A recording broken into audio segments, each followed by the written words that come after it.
The purpose of today's lesson is to figure out the volume in this specific instance of cylinders and under some certain different circumstances.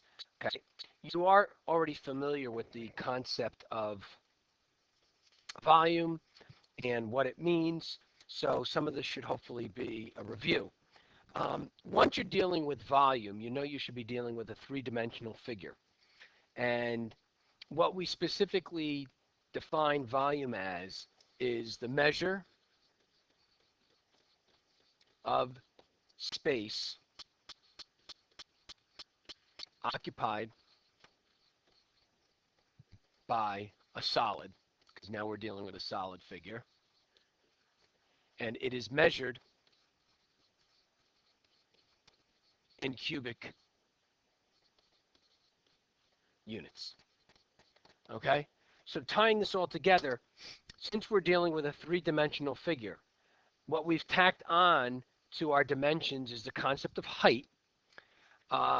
When we are figuring or determining the volume and we come up with our answer, what we need to make sure we do is when we label it, the unit of measure, inches, feet, yards, whatever it is raised or put to the third power, not technically raised, but written with the third power, similar to when you were doing area and you wrote it as the units squared. Since now we're in three dimensions, we're going with the units cubed. Now, cylinder is a specific type of solid. It is a three-dimensional figure with two parallel, again, as you recall from our parallel lines, parallel meaning they will never intersect or touch, congruent meaning they're equal, circular bases that are connected by a curved surface. Now, as you'll see from this little drawing of a cylinder, so there's my two circular bases, okay? You know, our most common types of cylinders are cans that we see all the time.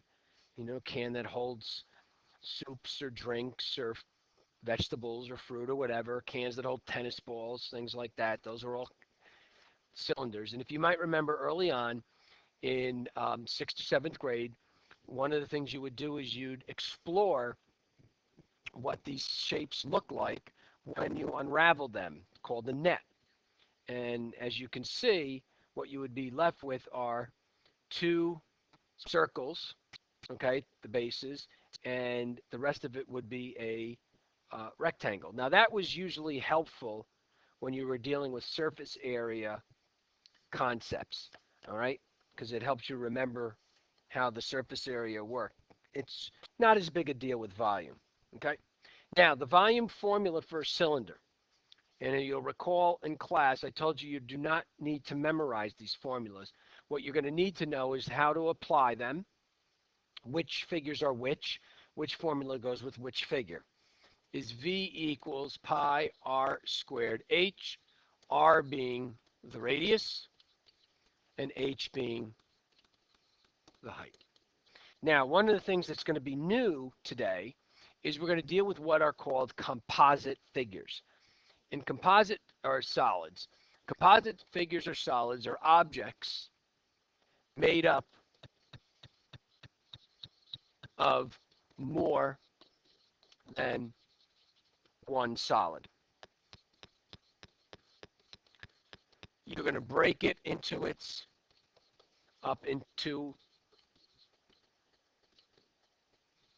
component parts.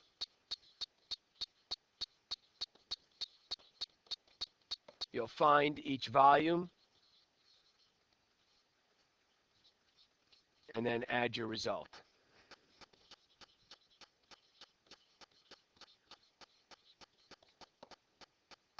Okay. Another couple of definitions you should be recalling: diameter Diameter is simply the distance across a circle. The key is that it's through the center. And then finally, radius, the technical definition, is the distance from the center to any point on the circle. And mathematically, we know that it is 1/2 the diameter. All right, so now we got all our definitions out of the way. Let's go to some examples. Okay, we want to find the volume of a cylinder.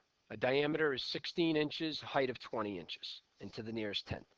One of the things that's going to be important here is to underline the key words so that we cut down on mistakes that could be made that really shouldn't.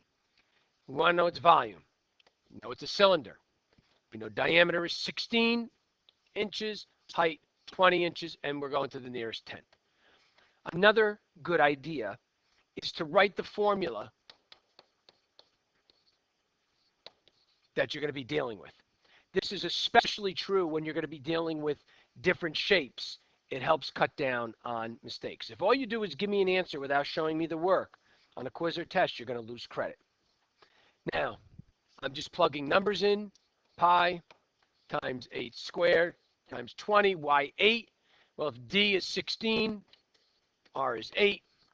Now, I will show you how to do this on the scientific calculator. Okay? If you go to your scientific calculator, what we're going to do is take pi, so there's a button somewhere on all these calculators, pi times 8 caret squared. Now, I know some of the calculators in class don't have the caret button, so you just write 8 times 8. Or if you know 8 times 8 is 64, that's fine. And then that is going to be times 20. And we hit enter. Now, the other thing, the problem said round to the nearest tenth. That means we want to round to this place. I look at the number immediately to its right. I don't care anything about all those other numbers. If the number to the right is 4 or less, we keep the number. Okay? So we're going to keep the 2. If it were 5 or greater, then we would round this up to 3. Okay? So going back to the notes, we see that, or we've determined that our volume is 4021.2 inches cubed. Note the labeling. Now I give you the pictures. Okay? Again, I have my formula. I have pi. This is telling me with that diagram that 8.9 is the radius, 7.1 is the height, and this works out to be 1766.8 yards cubed. Now, what's a little bit different here, you've got to be careful with, since they give you this full line, the 50 is the diameter. So when you use your formula, it's pi times 25 squared times 75, which is 147,262.2 feet cubed. Okay? So we're done with that. Now let's move on. Now, a little different. I give you the volume,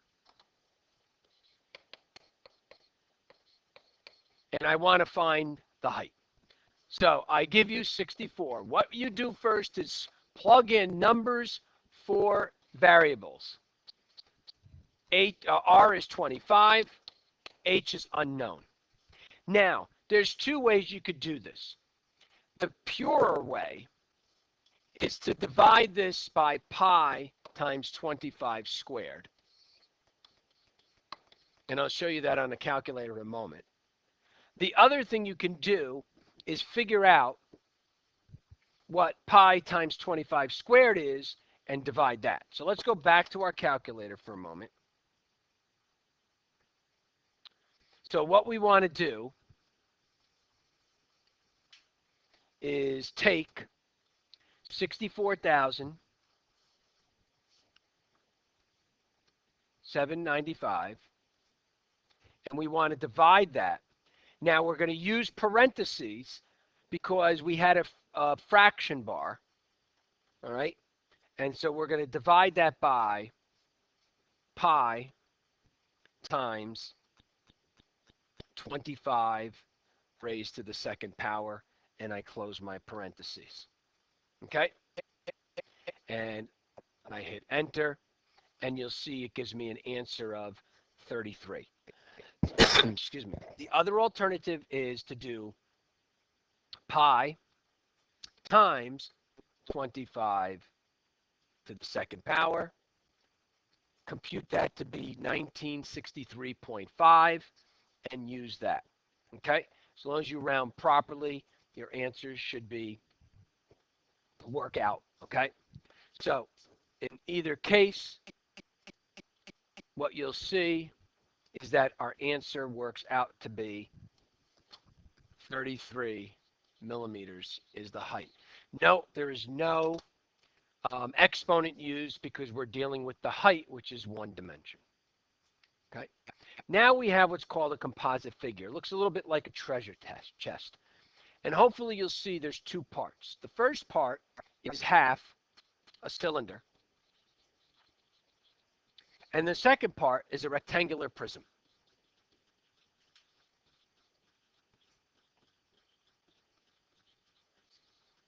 So I need to know for my cylinder R, well, here is the diameter of the prism, or of the base of the prism, base of the cylinder.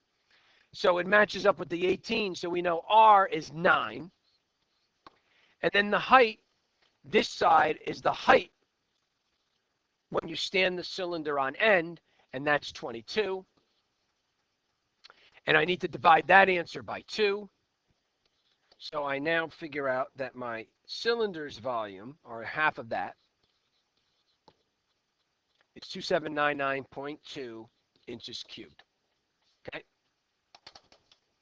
Now I do the volume of my rectangular prism. Well, that one's very simple. That is just base, or length times width times height. So 18 times 22 times 10. Order of that doesn't matter. It's commutative property for multiplication. And I get 3960 inches cubed. Now, hopefully you're seeing that you would then add those two numbers together to get the combined volume of this figure. Okay?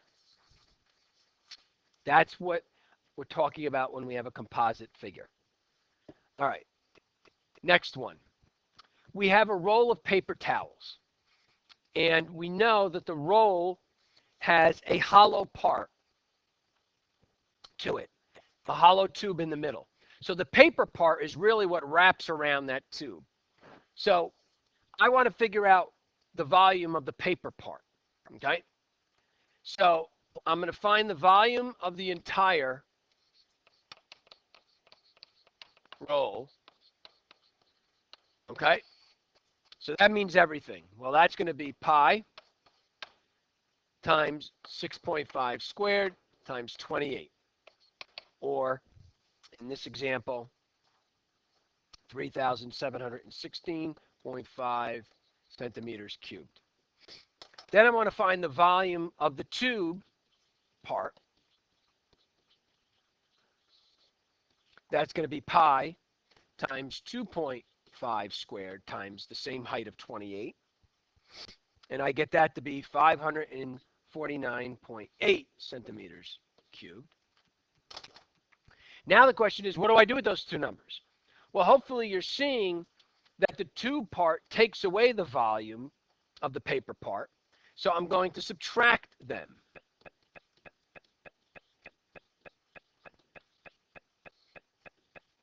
And I get, as the volume there, 3166.7 centimeters cubed. Okay. Finally, my last question. Oops. I have a bag that's in the shape of a rectangular prism, one of those gift bags. And I want to find out if I put a candle in there, and you could kind of eyeball from the dimensions that the candle will fit. But now I want to know how much paper or packing material I'm going to need. So we're going to do the volume of the bag. Well, that's pretty straightforward because that's just going to be 5.5 times 3 times 8. And that's going to be 132 inches cubed. Okay. Then I'm going to figure out the volume of a candle. A candle is another form of a cylinder.